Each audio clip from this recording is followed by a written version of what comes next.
Aix-les-Bains, à Chambéry et bien plus encore, Radio Grand Lac vous accompagne sur le 92.1 FM. 30 minutes pour remettre le droit et les règles juridiques à l'endroit et dans le bon sens. C'est avec Laura sur Radio Grand Lac. Eh bien, bonjour à toutes et à tous. Nous sommes en direct, il est 11h. J'ai Laura Campisano à côté de moi. C'est moi, bonjour. Pour ces 30 minutes à l'endroit qui démarrent toujours avec un grand sourire. On va quand même parler de choses sérieuses. Oui. Mais on arrive à faire ça en plaisantant un peu. Bien sûr, hein. heureusement, parce que sinon, je pense que ça n'intéresserait pas les gens. Tout à fait. Et ça serait difficile. En fait, c'est pour ça que les gens n'aiment pas le droit ou s'en détournent, parce qu'ils pensent que c'est Parce qu'on croit que c'est sérieux. Mais en fait, non. C'est sérieux, mais on peut très bien faire des choses sérieuses en rigolant. Et j'en suis la preuve vivante, je crois. Moi aussi. Donc, Laura Campisano, qui est notre amie journaliste au Petit Reporter. Est-ce qu'on peut en dire un petit mot du Petit Reporter? Le Petit Reporter vient de dépasser le million de vues. On est tellement contents. Le million. Mamie. Voilà, on est super contents. On est super contents parce que ça marche bien, parce que les gens sont, en fait, nous lisent, qu'ils aiment ou qu'ils aiment pas les contenus. La plupart du temps, ils aiment bien quand même.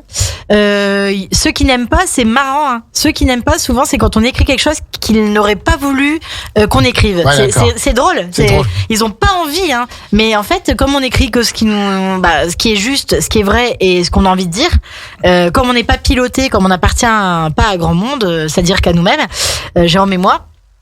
Forcément, Jérôme Bois. Le seul et l'unique Jérôme Bois. C'est toi qui l'as quand même, hein? Ouais, c'est moi. C'est toi qui l'as eu. Hein. Ouais. Le journaliste number one du bassin, c'est moi qui l'ai. Eh ben écoute, bravo. Donc comment est-ce qu'on fait pour lire les articles c'est du sur Petit le Reporter? Petit Reporter du 73.com. Et puis en fait on passe toujours par les réseaux sociaux, donc on peut trouver nos articles via Twitter ou via Facebook, et puis directement sur le site. Eh ben merci. En tout cas, nous on est content de collaborer avec vous comme Pareillement. ça. Et donc dans cette chronique 30 minutes à l'endroit, puisque avant d'être journaliste, tu étais avocate, et donc tu nous parles souvent de droit pénal, etc. Et là, tu vas encore nous parler de droit constitutionnel. Ah bah oui, là l'actualité est trop puisque brûlante. figure-toi qu'apparemment, au mois d'avril, il y aurait des élections présidentielles. Il semblerait que dans un mois, comme aujourd'hui, on vote au premier tour. Oui, tout à fait. Donc il me semblait que c'était un peu la base, qu'on rappelle à quoi sert. Qu'on fasse un peu de droit constit. Le président de la République, parce que beaucoup de gens ont l'impression que c'est Superman, ou alors pas. Complètement le contraire. Mais en fait, c'est quelqu'un qui s'est très, très, très encadré. Et il y a une histoire qui explique le pourquoi aujourd'hui le président de la République a ces pouvoirs-là. Tout à fait. Il y a plein d'histoires. On va découvrir ça maintenant dans 30 minutes à l'endroit. Quels sont les pouvoirs du président de la République? Quel est le rôle du président de la République française? Écoute, on va savoir tout ça. Cher maître, vous avez la parole. Merci, monsieur le président. Je suis contente que vous soyez revenu parce qu'on a failli pas avoir d'audience ce matin.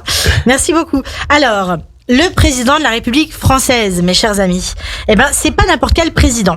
Pourquoi? Parce qu'en fait, vous le savez sans doute, hein, il y a eu plusieurs républiques en France avant, entre la monarchie et aujourd'hui, il y a eu des républiques. On n'arrive pas à la 5e République comme ça. Il y a un mec qui s'est dit tiens, c'est la 5e, j'aime bien le numéro 5, on va jouer ça. C'est vraiment historique. En fait, il y a une 5e République. Vous savez déjà depuis quand? 1792. la 5e, ça va pas loin. Non, j'avais mal compris. 1958. 4 octobre 58, mais je croyais, depuis quand est-ce qu'on avait des... On a essayé en tout cas la République depuis 1792. Voilà, tout à fait. On a essayé, puis après il y a eu la Restauration. Et puis l'Empire. C'était très sympa la Restauration. On mangeait bien. Non, je déconne.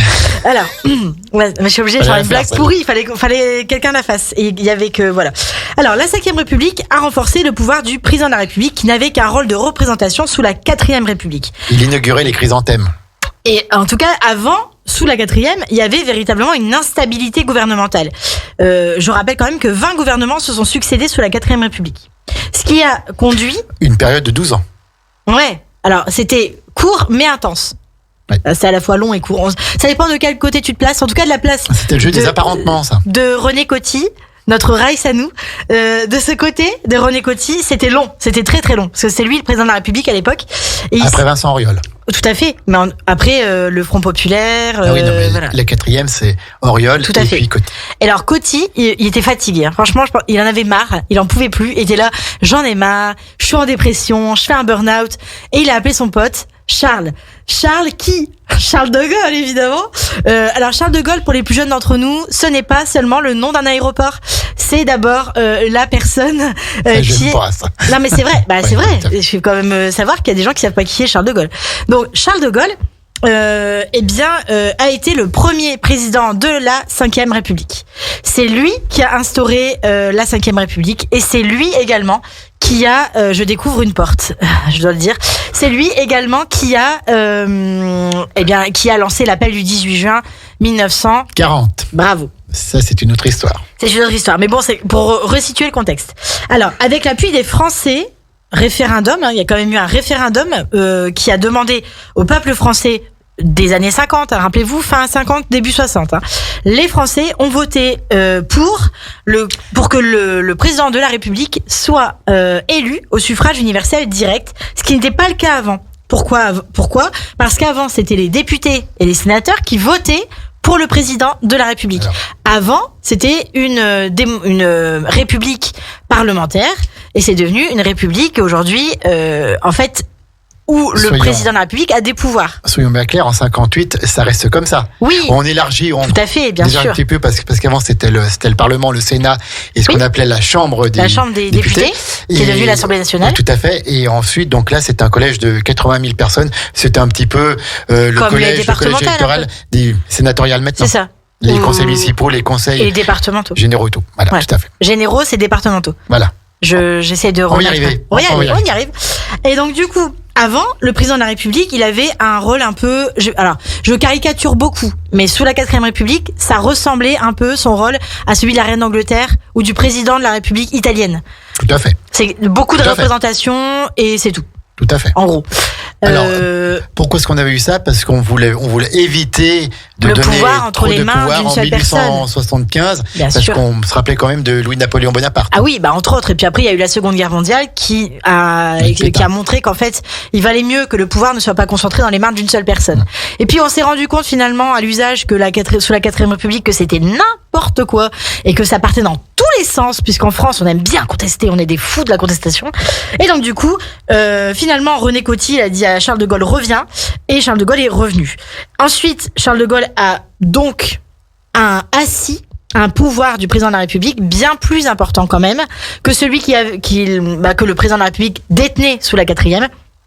Puisque c'est le premier, c'est le président de la République qui nomme le Premier ministre, qui nomme le Premier ministre et donc son gouvernement, sur proposition du Premier ministre, qui a un rôle international, qui est le chef de l'État et des armées, etc. Et je vais développer par la suite, évidemment. Mais ça, c'est la partie historique. C'est lui maintenant le Conseil des ministres. Le Conseil des ministres, puisqu'avant le Premier ministre, c'était le président du Conseil des ministres. Tout à fait. Et vous avez vu comme tout est logique. C'est incroyable. C'est merveilleux. Alors, article 5 de la Constitution de 1958. Oui, c'est celui qui donne les pouvoirs au président. Tu kiffes, 4 octobre 1958. On fait pas assez la fête ce jour-là, je trouve. Le président de la République est garant de l'indépendance nationale et de l'intégrité du territoire. Il incarne l'autorité de l'État. Il veille au respect de la Constitution. Très important. Il assure le fonctionnement normal des pouvoirs publics et la continuité de l'État. Tout à fait. Par son arbitrage. Alors, il est élu au suffrage universel direct depuis 1962 sur un programme avec sur de grandes orientations. Il impulse une politique si les électeurs lui donnent une majorité parlementaire aux élections législatives. Pause. Vous savez bien qu'après l'élection du président de la République, les élections présidentielles du mois d'avril, auront lieu les élections législatives au mois de juin. Avant, et j'expliquerai avant quand, il y avait d'abord les législatives et ensuite les présidentielles. Et en fait, ce qui s'est passé, c'est qu'en inversant cela, ça permet au président élu d'avoir, une majorité confortable. Si c'est pas le cas, des présidents de la République l'ont fait précédemment, notamment Jacques Chirac et François Mitterrand, la dissolution de l'Assemblée nationale et la provocation de nouvelles élections juste après leur propre élection. Parce que c'était aussi des septennats. Tout à fait. Donc maintenant, la durée du mandat du président est équivalente à un quinquennat. Celle des députés. C'est 5 ans. Voilà, c'est le et quinquennat. en fait, c'est sous Jacques Chirac que ça a changé. Et je expliquerai pourquoi tout à l'heure. Et non pas sous Sarkozy, comme on l'a entendu. À droite et à gauche, c'est bien c'est Jacques Chirac. C'est en 2000. Et donc c'est bien sous le deuxième mandat. Non, le premier mandat de Jacques Chirac. Premier mandat sur une proposition de Valéry Giscard d'Estaing. Tout à fait. Alors, on continue. Donc, on comprend que le président de la République, depuis la 5e, a un rôle central dans les institutions de la 5e République. C'est la clé de voûte des institutions. Tout à fait. Il est très important. Parce que, justement, alors, on pouvait parler du général de Gaulle comme d'un chef, on pouvait l'appeler le chef suprême, mais en fait, quand même, c'est quelqu'un qui va redresser les institutions, parce qu'à l'époque, ça partait quand même dans tous les sens. Faut quand même le dire. Imaginez 20 gouvernements différents qui se succèdent sur une période de 12 ans. C'est quand même une cacophonie on peut pas vraiment se le permettre, en tout cas aujourd'hui, avec tout ce qui se passe dans la société. C'est un peu complexe d'imaginer ça. Toutes les 15 minutes, on change de président, on change de premier ministre. Et on pouvait même et de ministre. attendre, comme en Italie maintenant, plusieurs jours sans avoir de gouvernement. Exactement, c'est ce qui s'est passé d'ailleurs, c'est ce qui a poussé Rocco Siffredi à se présenter à la présidentielle. Je pense que c'est la peur que Rocco Siffredi gagne qui a poussé du coup les députés italiens à aller rechercher l'ancien président Mattarella. Parce que sinon, on était mal barré. Alors, dans la Constitution de 1958, on va donner, comme le disait le général de Gaulle, de graves devoirs et des pouvoirs étendus. Et alors, il se réserve le droit, un domaine réservé, c'est l'armée et la diplomatie. C'est l'article 15 de la Constitution. Le président de la République est le chef des armées. Il a un rôle prédominant qui concerne toutes les questions de défense et c'est le seul détenteur du feu nucléaire. C'est-à-dire que c'est pas la peine d'aller chercher Tartampion. Le seul qui peut appuyer sur le bouton, c'est lui. Oui, en dernier recours, parce qu'avant, il y a le chef d'état-major des armées. Bien sûr. Et puis un autre. Voilà. C'est rare qu'on mette un fou à la tête depuis le maréchal Pétain, il y a plus trop de fous. Souvenez-vous de Paul Deschanel, quand même. Oui, mais c'est vieux. Oui, c'était la 3e, c'était en 1920. Voilà. Là, aujourd'hui, on est en 2022. Donc, on va essayer de pas trop avoir un fou furieux qui va appuyer sur le bouton comme pourrait le faire actuellement un célèbre président russe. Alors, en tout cas, on espère qu'il ne le fera pas. Non. Mais bon. L'article 52 de la Constitution va aussi donner un autre domaine réservé au président de la République, je viens de vous le dire, c'est la diplomatie, puisque c'est lui qui va négocier et ratifier les traités, qui va accréditer les ambassadeurs français à l'étranger. Qui sont accrédités d'ailleurs auprès de lui aussi. Et aussi les ambassadeurs étrangers en France. Ouais. Qui va conduire la délégation française de toutes les rencontres internationales et européennes importantes, même en période de cohabitation. Dans ce cas, la cohabitation, je rappelle, c'est quand on a un président d'une certaine tendance politique et un premier ministre d'une autre tendance politique. C'est arrivé, je vous le rappelle, par exemple... en 86, Jacques Chirac, premier ministre Mitterrand, et en 2000... Balladur. 90, oui, voilà, il y a eu Balladur aussi. Puis sous Mitterrand. 97... Jospin sous Chirac. Et donc, on est incollables, hein, tous les deux. Ah, je pense que là, on peut tenir l'après-midi. On est bien là. On reste là, on bouge plus. Et donc, je vais revenir après la pause musicale sur l'expression que beaucoup utilisent encore aujourd'hui, mais qui ne savent peut-être pas qu'elle a été déjà utilisée à l'époque du général de Gaulle. C'est l'expression monarque républicain. Et donc, on en parlera après cette première pause. Est-ce que tu peux nous présenter la pause musicale, Laura, parce que c'est toi qui l'as voulu. Oui, je la voulais.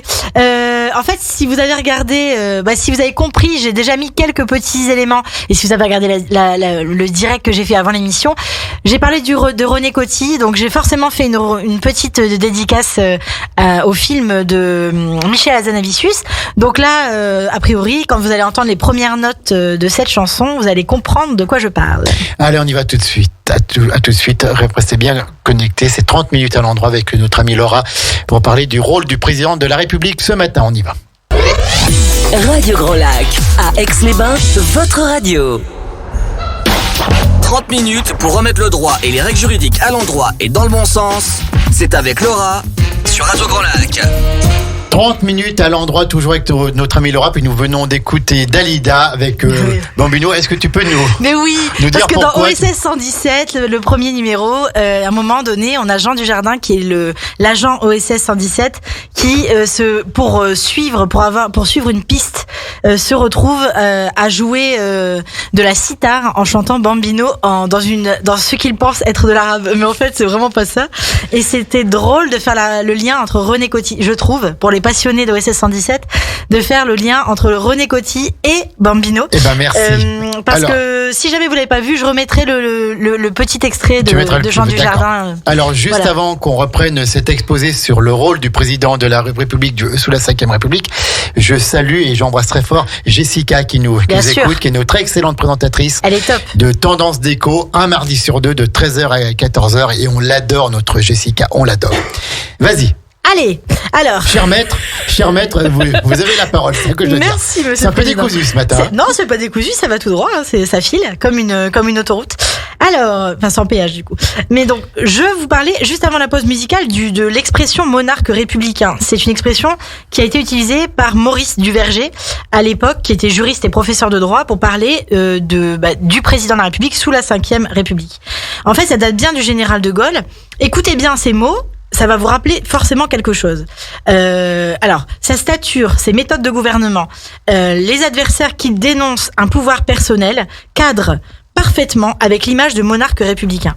On ne parlait pas de Emmanuel Macron à l'époque, on parlait bien du général de Gaulle. Ce qui veut dire qu'aujourd'hui, on entend ça et là dire que il a l'impression de prendre le pouvoir personnel, et en réalité, ça date de la fonction, ça date de la Constitution de la Ve République. Donc, ce qu'il faut changer, je le dis pour ceux qui, par exemple, se présentent aux élections présidentielles, ce qu'il faut changer, s'ils m'écoutent, on sait jamais, c'est le système, c'est les institutions. S'il y a quelque chose qui vous fait mal, c'est les institutions qu'il faut changer, et pas les gens, en fait. C'est pas la faute de la personne, c'est la faute des institutions. Si vous avez l'impression que quelqu'un, président de la République, détient une sorte de pouvoir personnel, c'est parce que c'est prévu.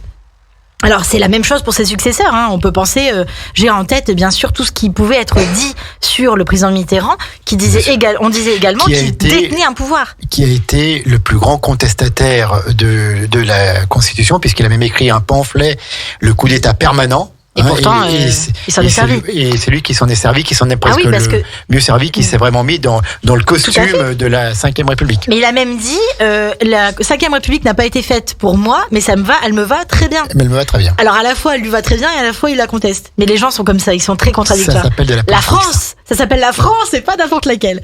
Alors, on a l'impression que le président de la République a tous les pouvoirs, mais en fait pas du tout. Il a un pouvoir de décision qui est le plus souvent un appui du gouvernement et de son chef. En fait, il est quand même tributaire d'une majorité parlementaire. Il y a en 2008 une révision constitutionnelle qui a limité sensiblement cette forme d'arbitraire présidentiel. Je vous en avais déjà parlé dans la précédente émission, mais je vais peut-être vous resituer. On a le pouvoir de nomination du président de la République est encadré. L'encadrement il encadre par exemple l'engagement des forces armées sur des terrains extérieurs. On a aussi l'encadrement de la durée d'application de l'article 16, c'est les pouvoirs exceptionnels du président de la République. Qui ont été mis en place qu'une fois par le général de Gaulle en 61, suite au putsch des généraux à Alger. Elle est bien, cette émission, parce que tu vois, je savais qu'en faisant du droit constitutionnel, tu serais dedans. Ça me plaît. Et ça, j'aime bien, tu vois. Alors, il y a aussi, bien sûr, des nominations importantes pour la garantie des droits et des libertés, pour la vie économique et sociale de la nation. Saviez-vous que avant cette réforme, le président du Conseil supérieur de la magistrature était le président de la République. Tout à fait, mais c'était un rôle qui était toujours délégué au garde des Sceaux. Tout à fait. Mais en fait, au départ, le patron, c'était lui. Et finalement, ça a bien sûr évolué. Le président de la République ne peut procéder à une nomination qu'à des conditions bien précises. Donc là, je vais pas vous perdre dans les conditions bien précises, mais il faut quand même vous dire que le pouvoir du président de la République est encadré. C'est-à-dire que c'est pas un despote qui fait exactement ce qu'il veut. Il est président de la République et puis c'est la fête à la belette, il a une baguette magique et il a envie de faire ce qu'il veut, alors il fout tout par terre. C'est pas comme ça que ça se passe. Il y a vraiment une constitution qui encadre ça va ? Ça va aller. On a un visiteur qui est en train de mourir. On espère qu'il va aller bien. Ça va aller. Alors notre visiteur, c'est Jérôme Louveton. Faut quand même le dire. On va pas le dire dans l'anonymat plus total. Notre ami Jérôme. Jérôme Louveton, c'est notre visiteur du jeudi. J'allais dire du visiteur du dimanche ou du mercredi. Non, du jeudi. Donc. Par exemple, si on veut, alors là c'est l'actualité brûlante. Si on veut, si le président de la République a l'intention de faire intervenir les forces armées à l'extérieur, il doit d'abord informer le Parlement, au plus tard 3 jours après le déclenchement de cette intervention, et sa prolongation au-delà de 4 mois est soumise à l'autorisation du Parlement. Et l'engagement des forces armées françaises sur un terrain extérieur est soumis à un vote Tout à fait. du Parlement. Ça veut dire qu'il y a toujours un pendant parlementaire qui va surveiller ce que fait, en gros, Et ça, c'est depuis le début. je le dis quand même entre gros guillemets, surveiller. C'est pas qu'il surveille, c'est-à-dire que ce que je viens de vous dire, c'est encadré. C'est pas un pouvoir, c'est pas le roi qui décide d'envoyer ses troupes et puis les troupes elles y vont. Non, C'est pas comme ça que ça se passe. Donc Parce que nous sommes dans un état de droit. parce qu'on est en République, Voilà. parce qu'on est en démocratie, En contrairement démocratie, surtout. à ce qu'on a pu raconter. Mais si, c'est là. J'aime bien cette petite cette liaison qui n'existe pas. Oui, Ici et là. Ah, ici c'est et sympa. là, oui. J'aime bien. Alors. Donc, le président de la République, en condition de forme, par exemple, il a une obligation de consultation. Il doit consulter officiellement le Premier ministre, les présidents des assemblées nationales, donc des assemblées, des deux assemblées, Assemblée nationale et Sénat, et le Conseil constitutionnel. Et puis aussi la nation par un message de mise en œuvre des pouvoirs exceptionnels. Ça, quand il veut utiliser l'article 16, vous savez, les pouvoirs exceptionnels du président. Si vous savez pas, vous pouvez toujours vous reporter à la Constitution elle-même sur service public. Il y a toute la Constitution. Oui. Vous pouvez tout lire.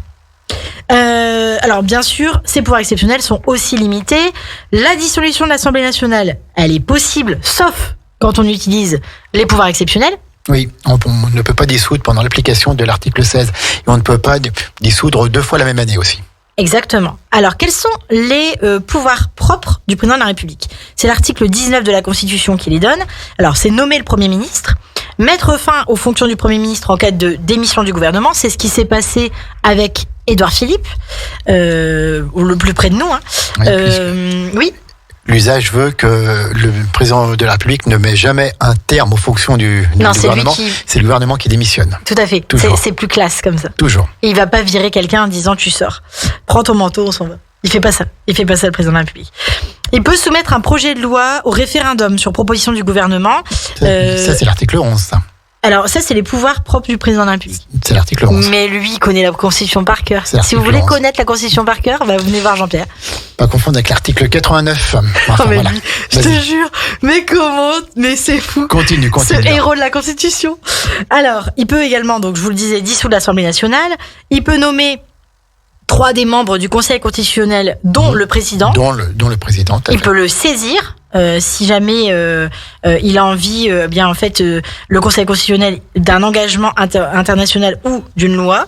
Il peut communiquer avec le Parlement. Enfin, il doit communiquer avec le Parlement par message lu. Alors ça, c'est possible que le président de la République fasse un message Au Congrès. lu, voilà, et Au qu'ils Congrès. doivent le lire en Congrès. Alors ça, c'est Sarkozy qui avait fait ça, puisque le président de la République avant était la seule personne en France qui pouvait Il pouvait rentrer pas rentrer. dans le Palais Bourbon. Parce qu'on se rappelait du coup d'État du 19 brumaire. Donc le président de la République ne peut toujours pas entrer au Palais Bourbon. Par contre, il peut convoquer les assemblées réunies en congrès à Versailles. Et faire lire Voilà. Sarkozy un texte. l'a fait, Hollande l'a fait aussi au moment des attentats. Voilà. Mais Bien sûr. autrement, il ne peut pas rentrer dans le Palais Bourbon. Eh ben, comme quoi, l'histoire, hein, je vous le dis, hein, mes amis, Ah, mais il y a l'histoire encore plein de choses là. est très importante. Vas-y, de toute façon, Alors- on est ensemble jusqu'à 15h là. Ah, nickel. Allez, on y va. Sauf que j'ai un enregistrement à 14h30. Ah, mince. Alors, pouvoir partagé du président. Vous avez vu qu'il avait des pouvoirs propres, il a aussi Dans des les pouvoirs pouvoirs partagés. propres, tu oublies le droit de grâce. Qui Oui, est, mais justement, je vais en qui parler. est un héritage Alors, des le rois droit de de France. grâce. Parlons-en. Eh ben, puisque t'en parles, le droit de grâce, en fait, depuis 2008, il ne peut plus être fait qu'à titre individuel. Avant, le 14 juillet, il y avait des grâces pour des petits groupes de détenus. Avant, la grâce de la peine de mort. Ensuite, quand la peine de mort a été abolie en 1981, date de ma naissance, pas le jour même, hein, mais en tout cas, c'était l'année de ma naissance. Par Robert Badinter, que je salue si jamais par hasard il m'écoute. Depuis 2008, on ne peut plus le faire pour un groupe de détenus. On ne peut le faire qu'à titre individuel. La dernière en date, si ma mémoire est bonne, et elle n'est pas totale, c'est Jacqueline Sauvage. Oui, tout à fait. Mais elle n'est pas totale. Par le président Hollande. Il y a plus de grâce collective, parce qu'au départ, c'était pour désengorger les prisons. Et alors, le 14 juillet, on attendait. Et il y a le président de la République sortait un décret d'une libération collective de gens qui étaient souvent en fin de peine. Ou alors c'était aussi notamment lors de l'élection du président de la République. Il prenait un droit de grâce pour les contraventions. Voilà, si on s'était pris une contravention sur la route, ça sautait. Mais maintenant, c'est fini. Alors maintenant, il l'utilise de manière très avec parcimonie. Exceptionnelle. Ouais, c'est plus avec homéopathie même. C'est plus que parcimonie. Parce que là, vraiment, il faut que ce soit très précis. Après avis du CSM et tout. Exactement. Et en fait, je vous le disais, donc depuis la loi du 22 juillet 2010, il n'est plus le président du Conseil supérieur de la magistrature. Le Conseil supérieur de la magistrature, après, il a encore évolué, puisque dernièrement, le ministre de la Justice, Éric Dupond-Moretti, a nommé une ancienne avocate, il me semble, à la tête du Conseil supérieur de la magistrature. Ouais, ça a fait grand bruit chez les magistrats qui ne trouvaient pas ça très fair-play. Il y a toujours une petite bisbille entre le ministre de la Justice et les magistrats depuis sa nomination. On ne sait pas pourquoi d'ailleurs. Non, on se le demande. Alors, les pouvoirs partagés du président, il y a le pouvoir de nomination, je le disais, donc le président de la République va nommer les ministres sur proposition du Premier ministre et mettre fin à leurs fonctions. Ça, c'est l'article 8 de la Constitution. Il peut valider des décrets de nomination ou de destitution. Il préside le Conseil des ministres. Il nomme les hauts fonctionnaires aux emplois civils et militaires de l'État. Et puis il y a aussi un pouvoir, donc les hauts fonctionnaires, etc. C'est par exemple les préfets, les conseillers d'État, les ambassadeurs, par exemple. C'est l'article 13 de la Constitution. Qui sont nommés en Conseil des ministres. Et il y a la différence entre les décrets pris en Conseil des ministres avec le contre-seing du Premier ministre et du ministre en charge, ou les décrets pris en Conseil des ministres avec juste la signature du président. Alors le contre-seing, c'est la double signature. Les études de droit administratif. Je me doute. Le contre-seing, je le dis, c'est la double signature. Voilà, c'est la double signature. Voilà. Il y a aussi un pouvoir réglementaire puisque le président de la République va signer les ordonnances et les décrets et en fait ça il va le partager aussi avec le Premier ministre. En fait avant, donc petit retour en arrière, sous la Troisième République c'était un pouvoir qui était entièrement détenu par le président de la République. Sous la Quatrième il était réservé au président du Conseil, donc à l'époque on l'a dit chef du gouvernement, donc le Premier ministre actuel. Et en fait depuis la Ve République, il y a un pouvoir réglementaire autonome qui permet au chef de l'État et du gouvernement d'édicter des règlements où les lois n'ont pas leur place. Ça va ? Tout à fait. Oui, ça va bien. Tout le monde me suit. Alors, le Premier ministre promulgue, dur à dire ce mot, promulgue les lois adoptées définitivement par le Parlement. Il a un pouvoir diplomatique et de défense nationale. Depuis la révision constitutionnelle de 2008, on a renforcé le rôle du Parlement dans le champ de la défense. Ça, c'est important quand même de le signaler. Même si je suis hors des clous, je poursuis vite fait pour vous dire que le président de la République peut convoquer le Parlement en session extraordinaire à la demande du gouvernement ou de la majorité des députés de l'Assemblée nationale pour délibérer sur un ordre du jour déterminé. C'est important quand même.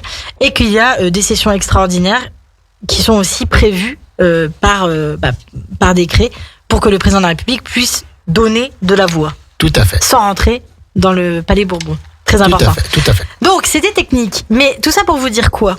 Tout ça pour vous dire que le président de la République n'est pas un roi, n'est pas un monarque, même si ça en a l'air, et que on ne peut pas imaginer qu'en allant voter pour l'un, pour l'autre ou pour l'autre, on lui donne les pleins pouvoirs pour faire tout et n'importe quoi, et surtout pour faire ce que nous, on pense qu'il devrait faire. Tout est particulièrement bien encadré parce que la Ve République a une constitution qui est très technique et que le temps allant, c'est de plus en plus technique. On essaye de moderniser les institutions, c'était le cas de 2008, mais c'est de plus en plus technique et tout le monde ne peut pas faire ce qu'il veut. C'est bien le principe des promesses électorales versus ce qui se passe en réalité quand ils sont élus. Il faut quand même aussi remettre les choses dans leur contexte et bien vous dire que le président de la République n'est pas un magicien. Et c'était pourquoi je voulais vous expliquer un peu quel était son rôle. Et puis, le président de la République, merci Laura, c'est le chef de l'État, c'est l'héritier des 40 rois avant qui ont fait la France. Donc, il a d'autres rôles. il est coprince d'Andorre. Ouais, mais alors là, si tu dis ça, Il est coprince à souvent, il y a Andorre. des mecs qui vont croire Il est- que c'est un prince. Il est chanoine honoraire de la basilique Il le sait Saint-Jean de Latran à Rome. La dernière personne à être allée chercher sa mission, c'est Charles de Gaulle. Et puis en Savoie, il est chanoine honoraire de la cathédrale de Saint-Jean de Maurienne. C'est la grande classe internationale, mais je pense Tu vraiment vois, un petit que peu. aucun d'eux ne le sait. Et puis également de l'église Saint-Louis à Jérusalem. D'ailleurs, Chirac, quand il était allé à Jérusalem, quand il met dehors, il rentre pas puisqu'il y avait des militaires israéliens dans Saint-Louis, dans l'église Saint-Louis. Il n'est pas rentré puisqu'il devait être en France et qu'il n'avait pas rentré s'il y avait des militaires israéliens ici. Voilà. Donc il a plein de rôles honorifiques aussi. Il a également chanoine d'autres basiliques. Enfin voilà, et coprince d'Andorre. Ça c'est vrai qu'on le sait pas trop. Non, mais on le sait pas, mais c'est surtout que dans la politique intérieure, c'est pas des choses auxquelles on fait Non, référence bien très sûr. souvent. En fait, c'est vraiment, comment dire, le président de la République, on a vraiment l'impression. En fait, tout le monde a cette impression, mais là, c'est vraiment plus politique actuelle. Quand on regarde un peu les derniers mandats, on a vraiment le sentiment que on attend un homme providentiel. Mais ça, c'est lié à l'instauration de la Ve République. Je veux quand même, rappelez-vous quand même qu'en 1958, quand le général de Gaulle arrive au pouvoir et que René Coty est allé le chercher, on n'est pas sur la situation actuelle. On n'est pas sur On est bien plus ce qui grave. se passe aujourd'hui. On est au bord d'une guerre civile. Oui, mais c'est autre. Enfin, je veux dire, c'est On est au autre bord chose. d'une guerre civile. Bah ici, avec tout ce qui s'est passé ces 2 dernières années, on a craint plusieurs fois que ça explose. Mais ce que je veux vous faire et ce que je veux faire comprendre aux auditeurs, c'est que la Ve République et les personnes qui ont incarné la fonction durant toutes ces années n'avaient pas comme aujourd'hui, la même situation géopolitique et la même situation intérieure, et encore moins la même population. Ça aussi, ça change. Bien sûr. Et puis les temps ont changé. Les temps ont énormément changé. Donc, La Ve République a 60 ans. mais ils attendent toujours un homme providentiel. Bah, écoute, Or, ça n'est pas possible. c'est toujours possible, non? Ah, c'est pas un homme providentiel qui va sauver notre vie. Non, c'est vrai. Ah non. Bon, C'est bah, nous qui devons la changer. Merci en tout cas, Laura, pour ce brillant Ouf, c'est un exposé. exposé. Puis c'est vrai que la Ve République, elle a ce mérite d'avoir Elle a tenu. surmonté toutes les crises Tout à fait. qu'elle a connues. L'Algérie, bien sûr. Peut-être qu'il faut la le faire putsch évoluer. des généraux. Et puis également les cohabitations. Voilà, Tout à fait. Elle a permis quand même de grandes choses. C'est la rencontre de 2 hommes, de Charles de Gaulle et de Michel Debré. Oui, Voilà, mais c'est donc, aussi, quand on se souvient bien, celui qui a tenu durant tout un quinquennat en cohabitation, Lionel Jospin, Ouais. ce Chirac. Tout à Et fait. ensemble, il y a plein de choses, plein de progrès de modernisation de la société actuelle. Il faut l'adapter, Qui mais date il faut de là. bien la Il faut l'adapter, conserver. ouais. Elle avait été exposée par le général de Gaulle lors de son discours de Bayeux le 16 juin 1946. Mais je pense quand même qu'il faut la faire évoluer. Eh ben écoute, on t'écoute et en tout cas, merci Laura Avec plaisir. pour cet exposé. On se retrouve dans 15 jours. Ouais, ouais. Dans 15 jours, Alors, je même sais pas endroit, ce qui même va se heure. passer dans 15 jours, mais il y On aura verra. certainement un petit... On verra, tu vas il y suivre aura l'actualité. peut-être- en fait, déjà, j'ai entendu des choses là cette semaine, mais ça bouge tous les jours. Donc, le droit est partout. Le droit est partout où vous allez. Il y a du droit. Donc, Le c'est droit fou. est partout et Ouais. Laura est avec nous, donc nous sommes sereins. Merci à toutes et à tous. On poursuit les programmes de Radio Grand Lac, votre radio autrement, ce grand bain de la vie locale que l'on veut construire avec vous et pour vous chaque jour. Et puis on vous donne rendez-vous maintenant pour la prochaine émission demain soir. Oui, là c'est un petit peu plus calme. Demain soir, 19h, l'excellente émission musicale La Note Bleue de notre ami Christian Ah oui, c'est plus calme. sur le jazz, une des émissions les plus qualitatives en France sur le jazz. Je n'ai pas peur de le dire. N'ayons Et- pas peur des mots. N'ayons pas et peur des mots. D'ici là, c'est la playlist musicale, c'est parti, on écoute. On vous souhaite un bon appétit. Et n'oubliez pas à midi, Maxime qui arrive pour son flash info national, local et la météo. À bientôt les amis. Merci Laura. Merci à toi. Radio Grand Lac, votre radio.